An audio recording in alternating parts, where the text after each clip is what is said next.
important. That's a very important subject. That is batteries. And in all batteries, you need rare earth materials like cobalt and lithium, where again Latin America has got a near monopoly. So this trade, which China has monopolized to the extent that China has bought mines, large scale mines, and 90 to 95% is of the world raw material relating to batteries is based in Latin America. It is with China. So there again, we are posing a competition to China, so which is an area of conflict where India has to make a substantial presence. So this is one area. Then the other very important area, which is again coming out, where India can start because Brazil is very close to the Guyana countries.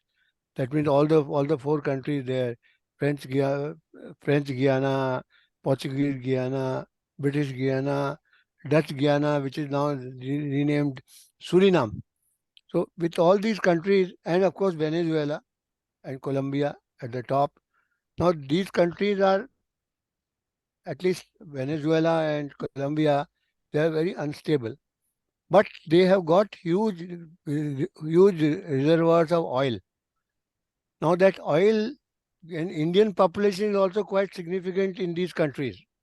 In the sense that they have followed the Britishers, and so our population is quite significant in Guyana and Trinidad, Tobago, and Jamaica, which again are very rich in oil. And so we have to find ways by which we can work very closely with these countries, whether it be in defense or whether it be in policing or whether it be trade. Because now these days they used to say that Latin America is very far away. But now today with the advanced shipping, sea routes are now fairly open. So goods can go from here to Florida, and from Florida they can go to Brazil and Latin American countries. So trade routes are already open. So what I'm trying to say is that as far as oil is concerned, and these oil-rich countries, we are the second largest consumer of oil now in the world.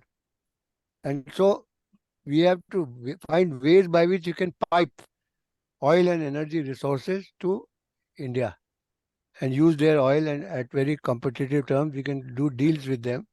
And other areas also now where we are fairly good in nuclear energy and of course solar energy, where again we have find areas of collaboration.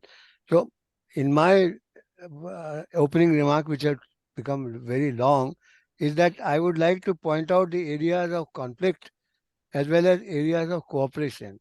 And from here, if we can draw some paradigm and involve it in BRICS, because those days are gone when you used to say that, dollar will be substituted by BRICS currency, because in BRICS, China is also there, which is a competitor.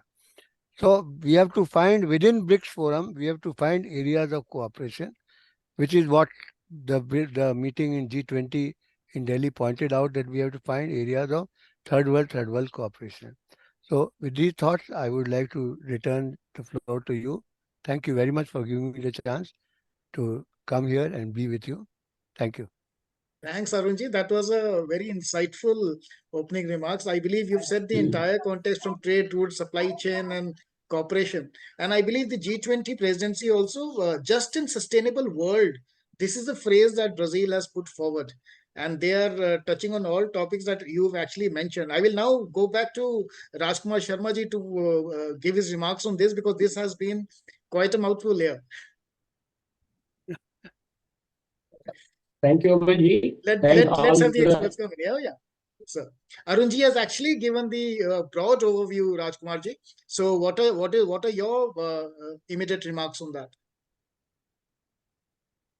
Amanji, thank you very much for organizing this very wonderful conference, wonderful discussion.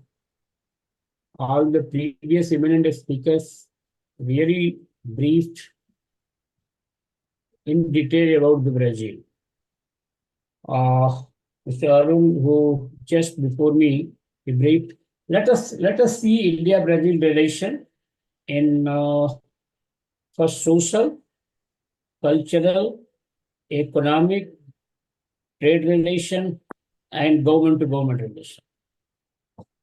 These are the 5 components, 5 vertical, where India-Brazil relation goes on. Way back 1954-55, India-Brazil's relation started. And it was decided to have their own embassy in India and Brazil almost 40 years ago. No. Already they have, it has been enjoyed, what is it? Golden Jubilee. Golden Jubilee already celebrated between India and Brazil. Initially, Indian community in Brazil, they started their business somewhere in 1970 onward.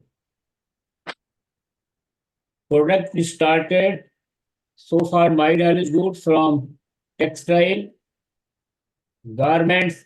These were the basic products where it started. But yes, India and Brazil, both countries, both embassy decided that simultaneously social and cultural program, social and cultural activities need to be promoted between India and Brazil. So every year, through the Ministry of ME Department, it is CS Council of that is the Social and Cultural Relation. I am forgetting the organization name. Social and Cultural. There is one department under EMEA. I'm just forgetting. I'll let you know. They organize every year India-Brazil social and cultural events. A team of around 40 to 45 people comes in India and they perform not only in Delhi, but in Mumbai as well as Jaipur. These are the 3 states they cover during their program. And finally, the final event of social and cultural events happened at New Delhi. This happened sometime I think September. Yeah. Sometime September it happens. So India-Brazil relation started right from doing the trade between each other, duly supported and promoted by the government policy of the both country.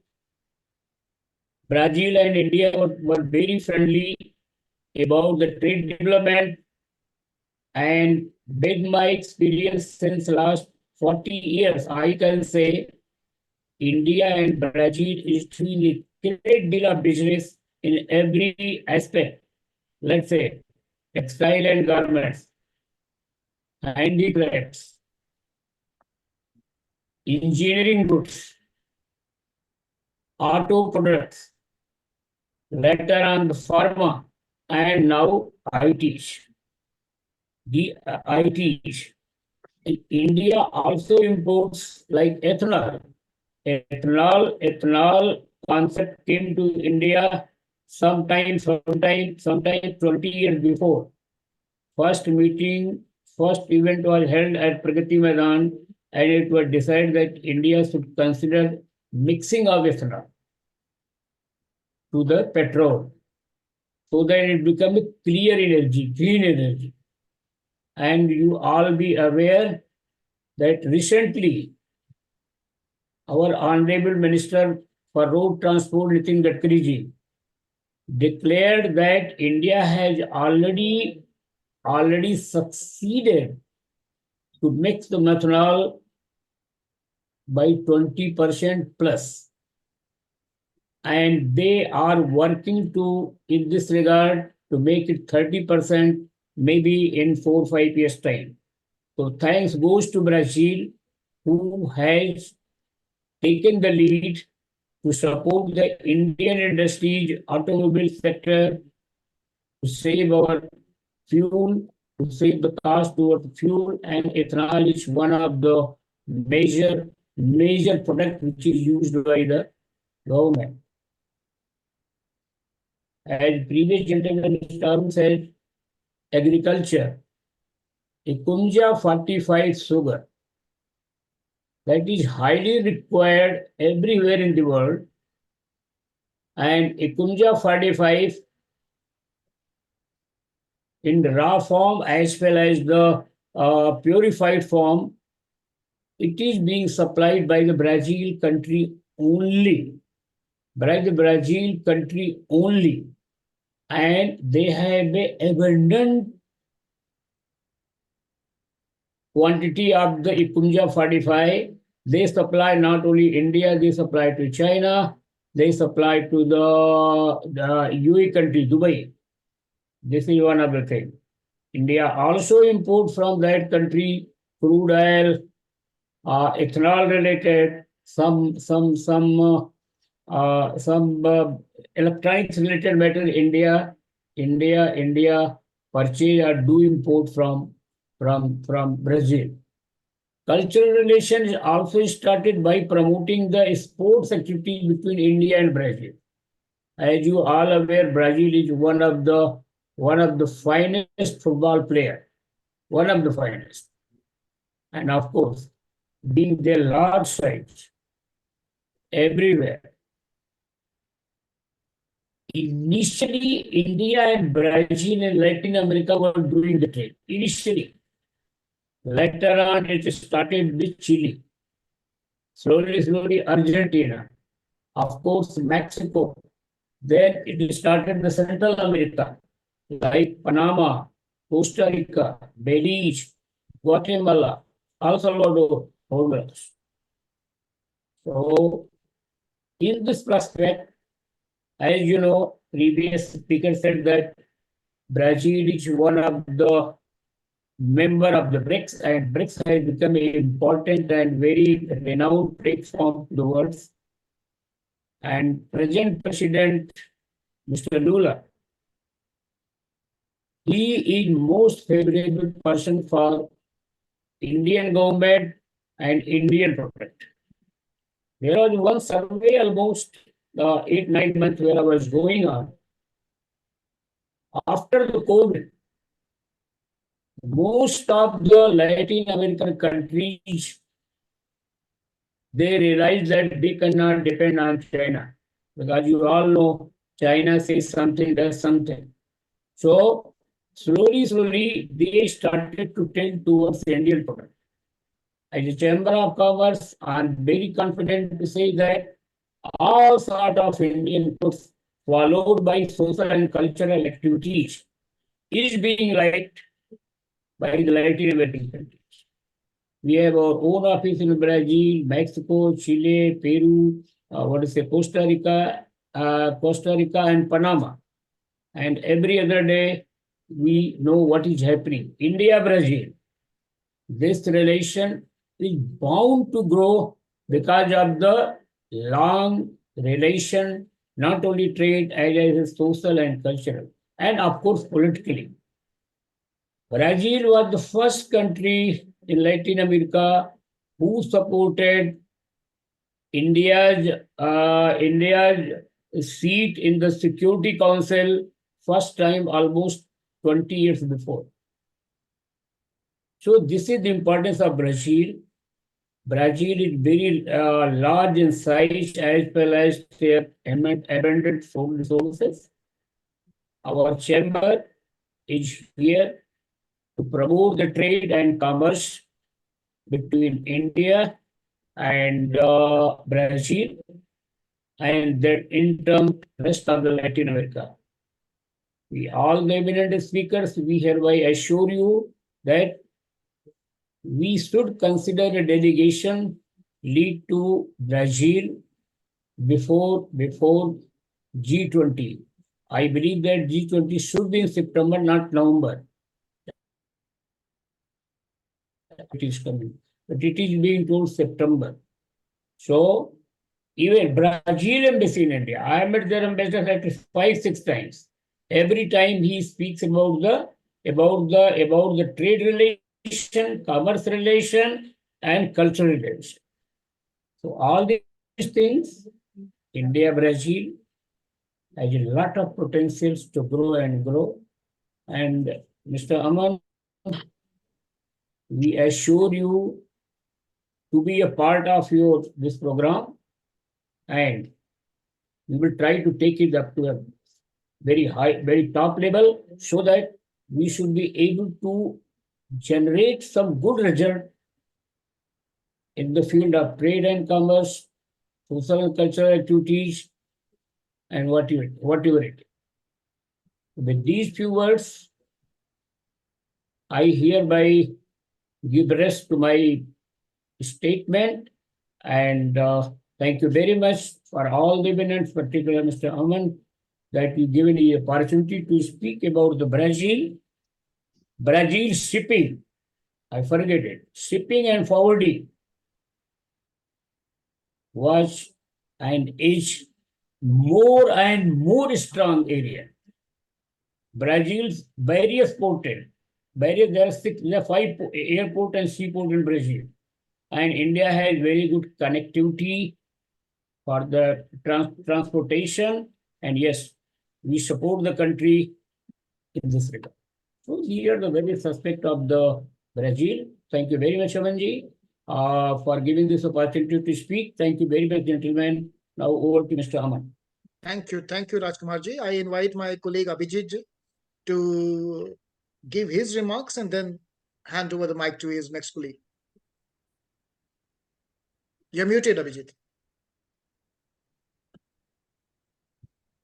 It was very enlightening, Rajkumarji, to hear what you just explained about Brazil, and it was very insightful. So just to kind of get the ground started off, I think if you see the trade between Brazil and India, India has exported roughly around 6.7 billion in the last year, and it has been, and Brazil has imported roughly around 4.9 billion from India. So it's a fairly large, good business trade growing between them. We are looking at a good growth of roughly around 16 to 20% growth in the trade, which is happening here. So it's a fairly good relationship that is coming up. I want to get here and I want to pick some brains of people on how this whole beyond BRICS, how do we see global South emerging? And there are 2-3 critical factors that I feel that we should focus on in our conversation today. One clear factor is this whole, the focus of Brazil on the sustainability side. They are going to become one of the largest green energy producing countries when it comes to the South, the global South sort of a model. Also in the BRICS nation. The other thing is, so sustainability is very important factor in Brazil. I would love to hear some views on that. Second very important factor is all of these emerging countries that you see are struggling with poverty and inequality. And I think these are the 2 key areas which needs to be addressed. And I'm sure there can be, once this is addressed, it will become a very thing of importance. Other thing that I feel is extremely critical here is that the way the main players of the geopolitical epicenter is shifting from the Western countries, largely from US, and coming to other places, who is going to take the larger, the larger play of US, and who's going to drive that whole notion in another, 30, 40 years is something to look at. So I would, like to hear more views on that. And I feel even from the whole South Polo India film division does a lot of work in Brazil, and they bring in a lot of creative people from India in that sector. So there's a lot of cultural exchange happening, and there are all good things happening. But if you look at the, the dynamics in that country are tough. The life in that country is tough. So I would love to hear more from Harsh Pathak. He is a Supreme Court advocate in Supreme Court with a extremely good international exposure. He works with several countries, with several state governments here. Dr. Pathak, over to you. How do you see this whole, the notion of global South coming up, and And you see that this G20 presidency is something on those lines, a good way forward. And what is your view on that? Thank you very much, Abhijit ji, for this concern. All the previous speakers have dealt with this matter very, very categorically and with important points to touch upon. Now, what we came across and we have felt, there are 3-4 points which I would like to put in less than 2 minutes is whether we can just deal with Brazil or we have to see that area under the Mercado Comum de So, means the Mercosur जो commonly जिसको कहते हैं. Whether we should only look at Brazil or we have to see that India's approach towards Brazil is not individualistic, rather it's a group of nations they deal with. So India's preferential trade agreement with Mercosur means Brazil, Argentina, Uruguay and Paraguay. I think this is the bouquet which makes a good profit and a good business proposition for India, number one. Number two, which is important, that there are 3-4 factors which is important to see: economic trends, growth rate, exchange rate.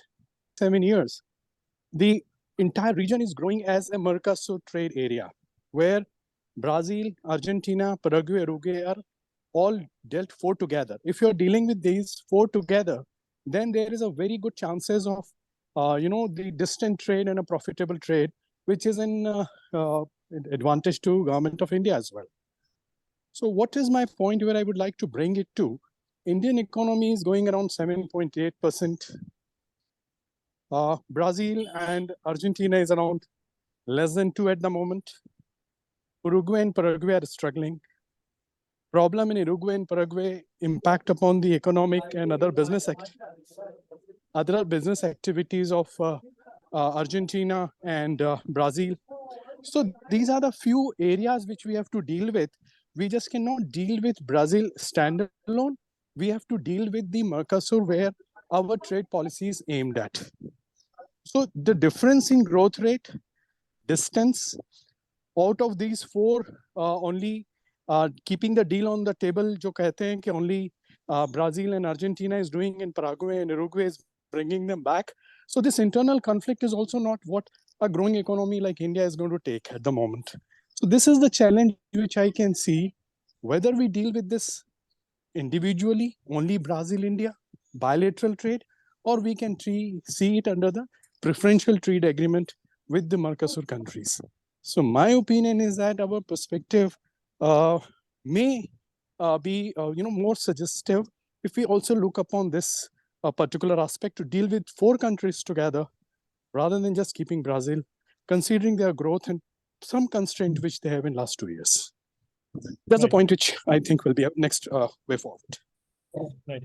Thank you so much, Dr. Pathak. It is always a pleasure to hear your views. I would like to go to Maya. I think you come from US. You've seen a very different level of tech, and you really drive the AI policy framework in a country which is actually leading it from the front. And I'm so happy to see you in our discussion. So I'm very keen to see your view as to what is the thought that you feel from a policy and AI standpoint for countries like emerging countries like the BRICS nations. So how do they should absorb technology, and what role India and US can play in bringing them up to speed? So over to you. Thank you so much. And again, it was wonderful to hear to all the insightful remarks of all the speakers. I will say that India is definitely setting the tone when it comes to digital public infrastructure. It's true that currently in India, I'm part of the American India Foundation. And I would say that everything connected to the lessons from G20, we can definitely see almost, I wouldn't say a new world order, but clearly we're seeing the increasing power of nations as India, South Asia generally, when it comes to discussing AI, digital public infrastructure, and connecting to your points relating to G20 and how we can actually reduce poverty, how we can advance more sustainability and build on the existing achievements of Brazil and clearly India in the in recent years, I would say that the initial steps when it comes to the establishment of digital public infrastructure in India, Indonesia, and Singapore are very critical, I would say, for the relations with Brazil. And it will be very interesting also to see how Brazil takes this momentum. We saw in the recent G20 summits and in Carnegie in Delhi, there is already a pretty substantial model of almost DPI as a SaaS product to be implemented globally. And US clearly is very advanced in it when it comes to technologies, but DPI is still a new concept. And it's something that I would say is pioneered in South Asia. And to start discussing a bit more about the reduction of poverty, making sure that all citizens have, I would say, equal access to government services. This transition point between India to Brazil definitely will have to see how we're keeping this, I would say, again, momentum of DPI as a product is something that we're trying to promote more, how we are also increasing the trust between the West and the South when it comes to taking the SaaS model that is implemented in South Asia and doing the right transitions in terms of the sociocultural factors in other places. So this is one that I think that will have a great impact and started in the last year. And I would say that also DPI, if it implemented correctly, hopefully can solve, I would say, some of the geopolitical issues that we're currently solving. But I would say this more from the perspective of strengthening DPI as almost a source to increase trust between nations and trying to create this kind of similar mechanism being implemented across countries and see how this can lead us to perhaps, I would say, a safe and perhaps more peaceful times when it comes to the current relations between states and actors. I would say that there is another point that should perhaps be discussed, especially when it comes to the transition between India to Brazil, following again G20, is the role of, I would say, of Western nations when it comes to climate accountability. It's something that has been raised. It raised also, I would say, a bit of the conflicts in the previous presidency. And I would say with the strengthening of BRICS and the transition into the new presidency of Brazil, it is definitely something that should be discussed and seen about the upcoming relation between the West and the South and how we're actually consolidating this term of climate accountability and a bit more, I would say, seeing the division and when it comes to the needed responsibilities and efforts invested to promote, I would say, more sustainable conduct and practices. This is all kind of connected, but I believe it's definitely essential when we're discussing, of course, the Hindu-Brazil relations and broadly about the upcoming learnings from G20 under the presidency of Brazil. Right. No, I think very well said. And I love this notion, Maya, and thank you for bringing that up, between a collaboration between West and South. See, the challenge is the dominance of technology, the dominance of industrialization and all of that, which is there in West, and the challenges of emerging nations. The bridge that is there seems to be, sort of a leverage of technology and the way we solve some of the social problems of climate change. Yeah, please go ahead, Aman. You have something to say. No, I just wanted to ask Maya, you meant digital public infrastructure, I believe. Amanji, can you repeat? I could not hear. I meant, did you mean digital public infrastructure as DPI? Yes, that's, I apologize. Yeah, so I meant to digital public infrastructure coined by India. Let's put things in. Yeah. Thanks, No, thanks. and DPI is going to change the way things are happening, and it's going to really set up a new paradigm, the way it moves on. So I would like to move on to Deeptesh. Deeptesh is from entertainment background. He's got a lot of experience in producing films. Dhoom 2 was shot in Brazil, and it is one of the locations that people are considering Brazil. So Deeptesh, over to you. How do you see that this can be one of the, and Deeptesh has produced the Sarkar 3 and some other films. He's been a part of that production house. So Deeptesh, over to you. How do you see some of these things impacting, and aapka kya vichar hai on this? What is your view?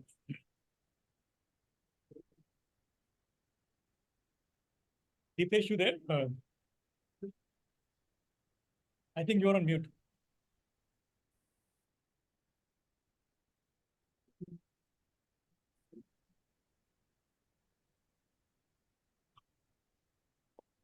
Okay, so looks like Deepesh is not able to hear what we just said. So let me move on to the next person. I think Samrat brings in a lot of understanding of the AI world again, and more from the exhibition standpoint. He heads a AI company which is doing a lot of good work in building very exciting chatbot-based applications, and he's seeing how the technology can be leveraged in Latin America region and largely Brazil, as we are focusing on. So what is your view, Samrat, if you are able to share some of your points? I was here following up with all the conversation. Very interesting. I'll put down a few pointers. In the near future, AI is something which we should not be running away. Brazil being one of the countries which is similar to India, so they have a workforce, but as quoted very perfectly that the agricultural side, Brazil can bring in a lot of produce, but they are unable to sell the same produce in their own country, and they're exporting out. This is where a sustainable, utilization of AI in agriculture can come into place, where you can generate a lot of produce using AI and sell it in the international market. At the same time, making sure that you have a sustainable amount of, you can say, profits, because profits are very important. So I'm double down with the idea of utilizing artificial intelligence in agricultural field. This is one of the major sector. Another one is, as also quoted, that India have a very immense background with the sector of medicine, and currently after COVID, I will say the medicine, this particular sector boomed very nicely.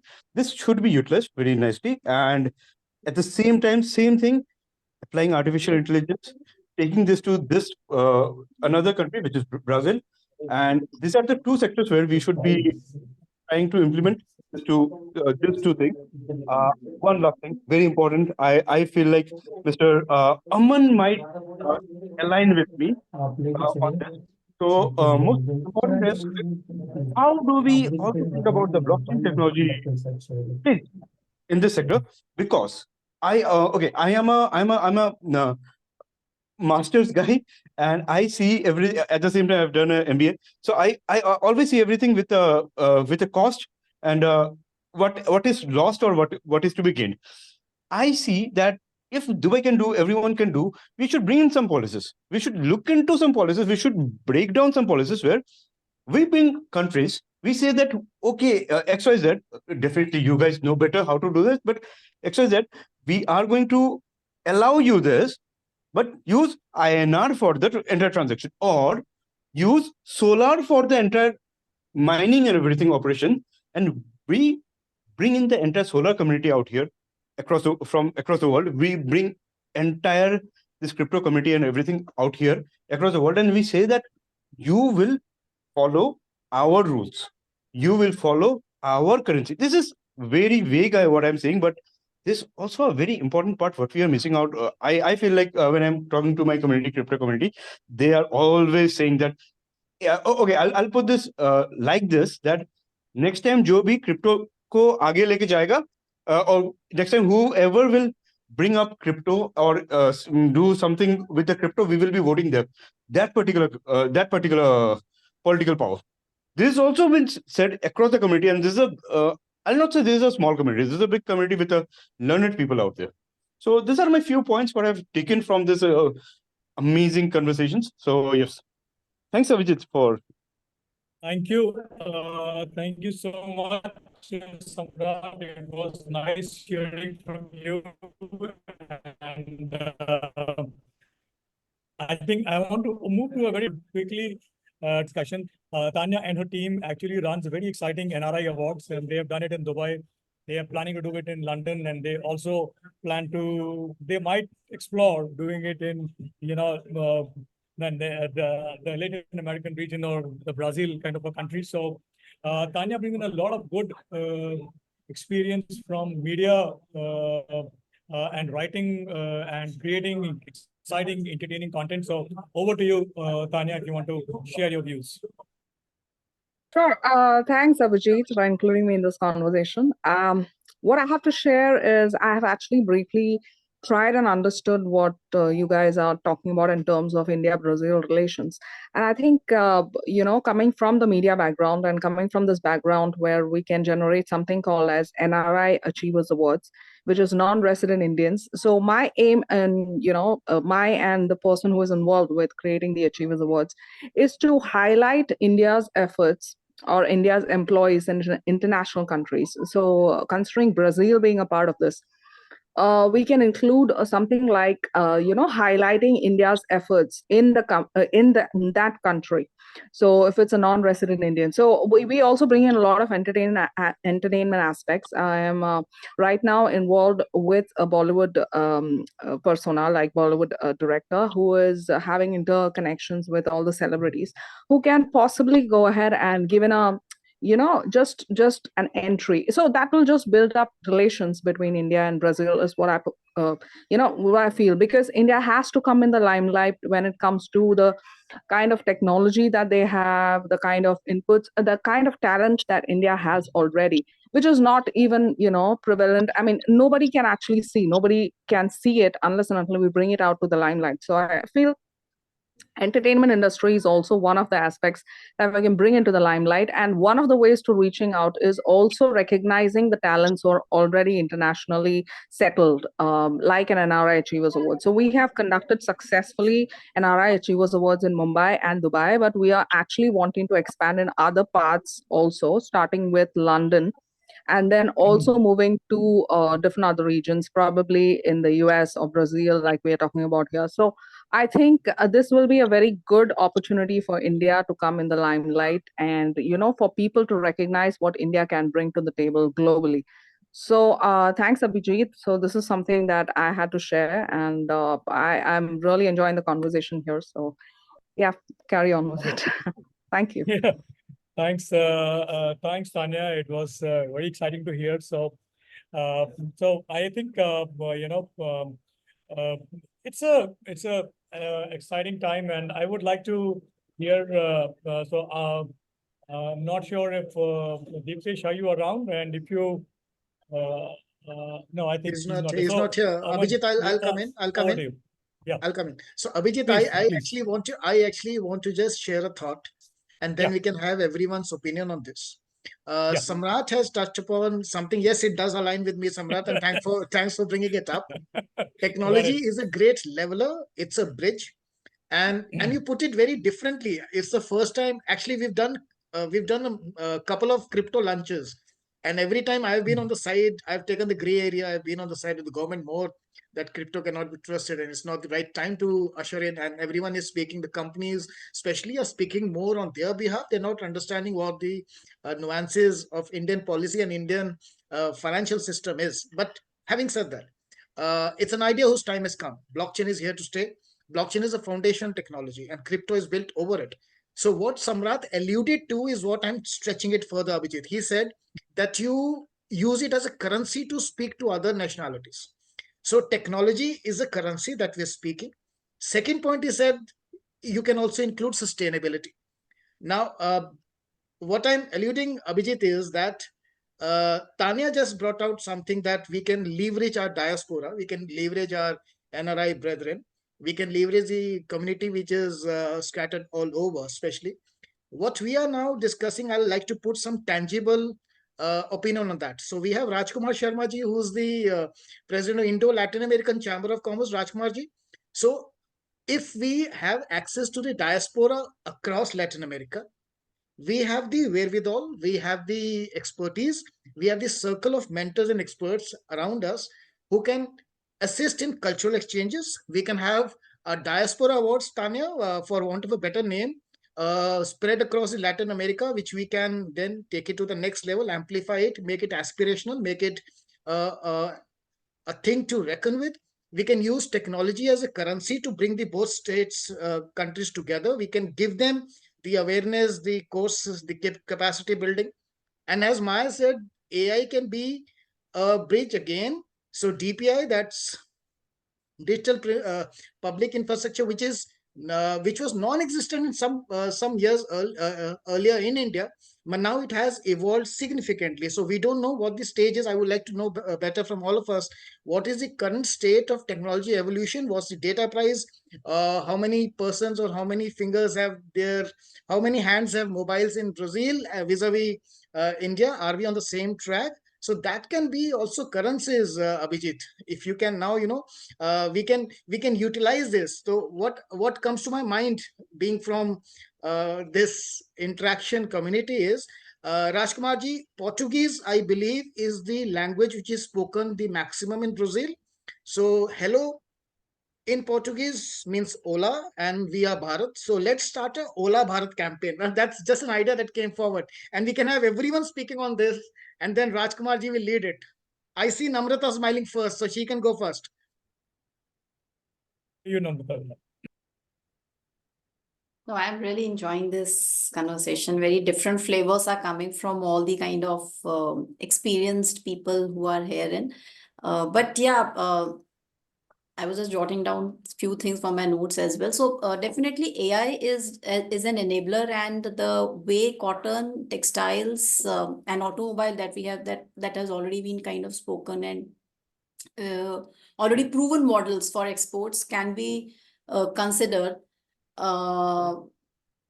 But I will always say some kind of, because what I have seen, I have been in a lot of trade conferences, and what I've seen, the smaller countries always do want to collaborate with India, but we always give an angle of security. We always give angle of regulatory, because they have a demographic collapse as well. They have economic, I would not say collapse, but decline as well.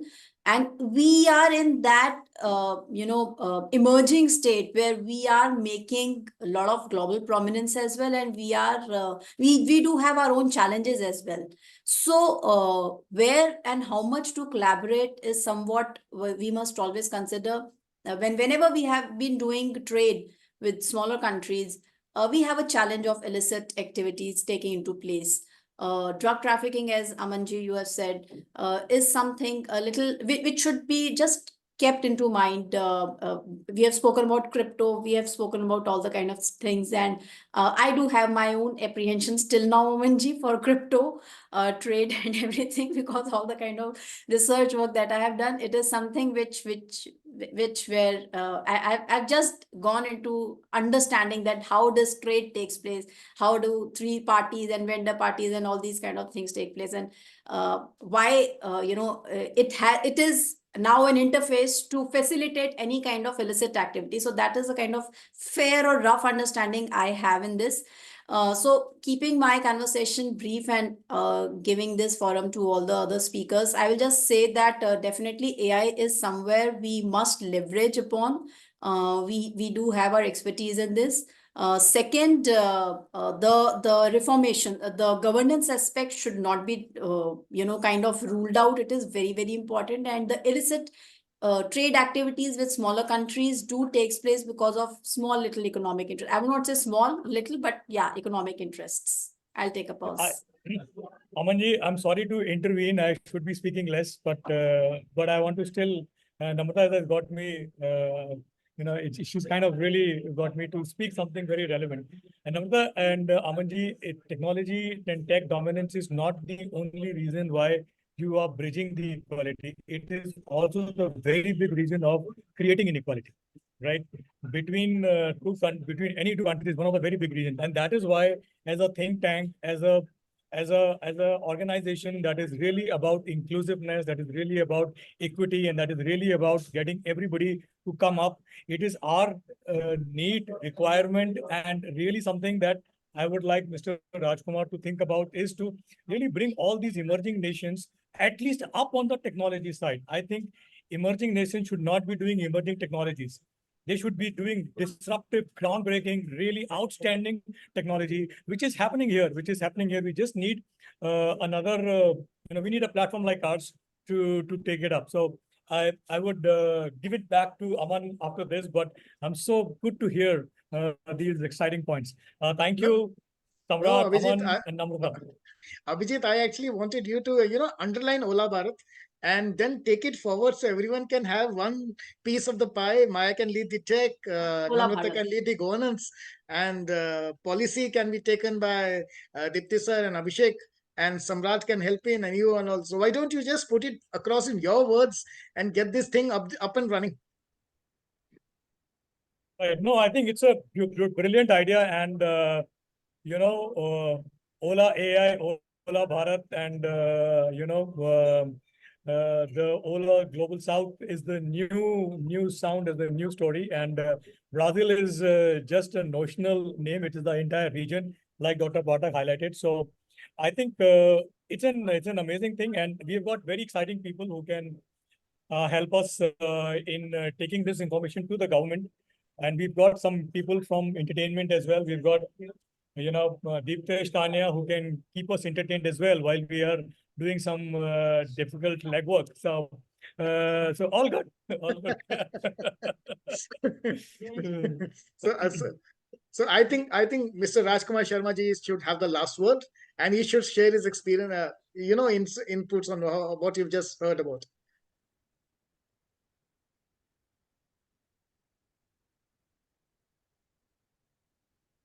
You're muted, sir. Rajkumar ji, you're muted.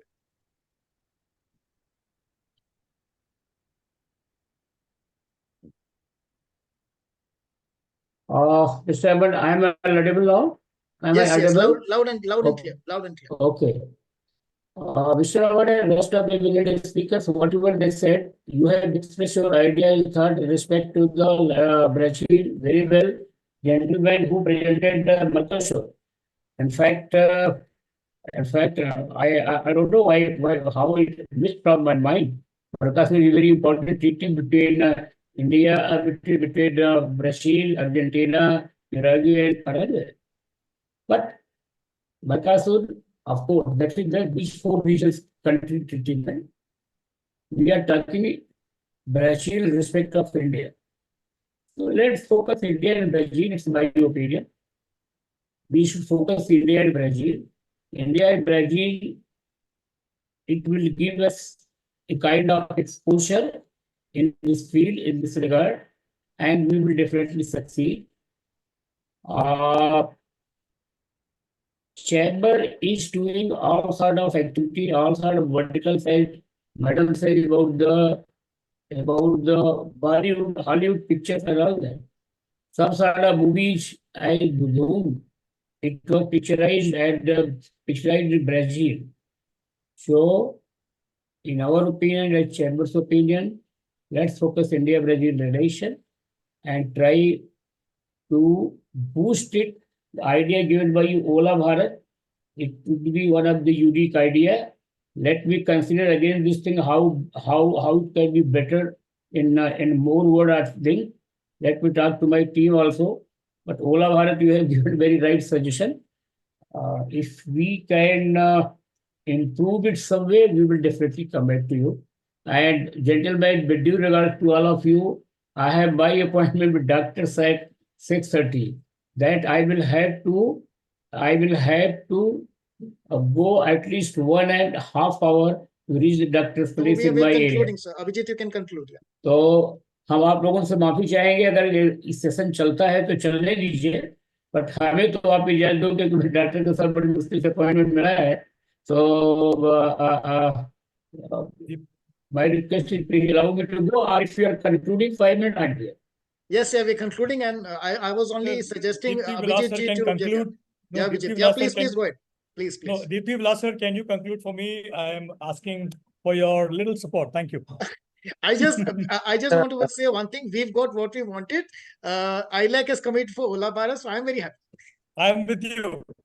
And we are going to Delhi to meet sir soon. Yeah, correct. Sir, आप कहाँ से? Sharma ji for taking his time out despite his busy engagements, etc. But this has been a very rich and very highly enriching experience and exchange of thoughts. I think this needs to be encapsulated in a manner which can be forward-looking and it can generate benefits to both the countries and both the continents. That's what the South-South cooperation has got a long way to go. and there are a lot of gold mines ahead of us. That's what I can say at this stage. Thank you. Thank you, sir. Thank you. Thank you very much, gentlemen. Thank you. Thank you. Uh, Thanks everyone for joining in. So thank you very much. Namaskar Thank to you. everyone. Thanks. Thank you. Jai Hind. Namaskar. Yes, well. Thank you. Thank you. Thank you very Thank much. you. Yes, sir. Thank you. Enjoyed it. Thank Thank you. you.